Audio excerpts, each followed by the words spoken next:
Halo, kembali lagi dengan saya, Astri Mewati Zenrato SKM. Pada podcast kali ini, saya akan membawakan materi kolaboratif. Saya peserta Latsar CPNS Kabupaten Nias Utara tahun 2022. Saya angkatan 52, kelompok 2 dengan nomor urut 03. Unit kerja saya di UPTD Puskesmas Tuhemberua. Kolaborasi adalah proses bekerja sama untuk menelurkan gagasan atau ide dan menyelesaikan masalah secara bersama-sama menuju visi bersama. Di sebuah organisasi yang saling bergantung, kolaborasi menjadi kunci pemikiran kreatif. Kolaborasi itu penting untuk mencapai hasil terbaik saat menyelesaikan masalah yang rumit.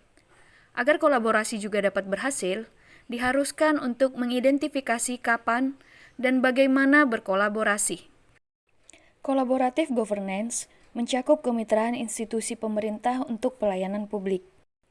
Dengan munculnya konsep governance yang menekankan keterlibatan beberapa aktor, seperti pemerintah, swasta, dan masyarakat dalam penyelenggaraan pemerintahan. Kompleksitas yang muncul pada perkembangan berakibat pada kondisi saling ketergantungan antara institusi dan berakibat pada meningkatnya permintaan akan kolaborasi. Proses yang harus dilalui dalam kolaborasi yang pertama, trust building, yaitu membangun kepercayaan dengan stakeholder mitra kolaborasi. Kedua, face-to-face dialog, melakukan negosiasi dan baik dan bersungguh-sungguh. Ketiga, komitmen terhadap proses, yaitu pengakuan saling ketergantungan. Keempat, pemahaman bersama, yaitu kejelasan misi, definisi bersama terkait permasalahan. Whole of governance, yaitu kepanjangan dari kata WOG, yang memiliki arti yaitu upaya-upaya kolaboratif pemerintahan dari keseluruhan sektor dalam ruang lingkup koordinasi yang lebih luas, guna mencapai tujuan-tujuan pembangunan kebijakan.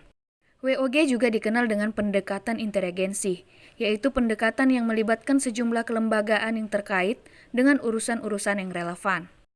Keuntungan WOG yang pertama, outcomes focus, yaitu berfokus pada outcome yang tidak dapat dicapai oleh sektoral secara masing-masing. Yang kedua, boundary spanning, implementasi kebijakan tidak hanya melibatkan satu instansi tetapi lintas instansi. Yang ketiga, enabling. WOG membuat pemerintah lebih mampu menangani tantangan kebijakan yang kompleks.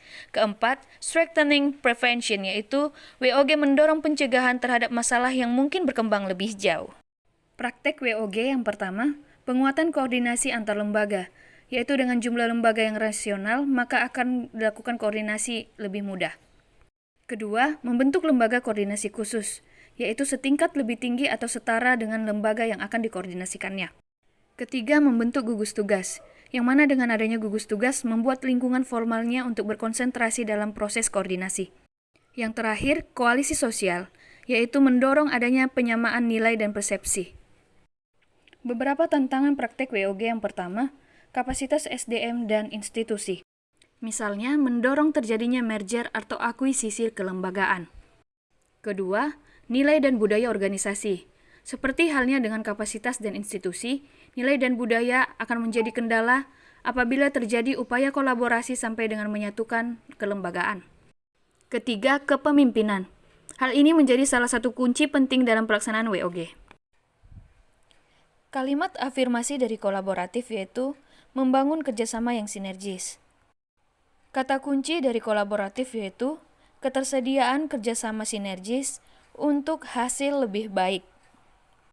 Kode etik kolaboratif yang pertama memberi kesempatan kepada berbagai pihak untuk berkontribusi.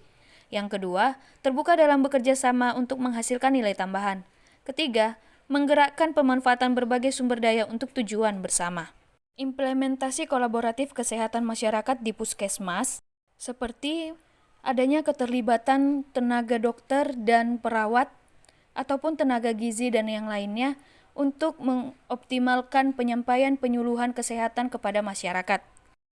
Dengan adanya penyuluhan yang melibatkan berbagai lintas profesi, akan mengoptimalkan penyampaian materi dan edukasi kepada masyarakat dalam perubahan perilaku. Demikian podcast penerapan core values kolaboratif di tempat saya bekerja. Terima kasih.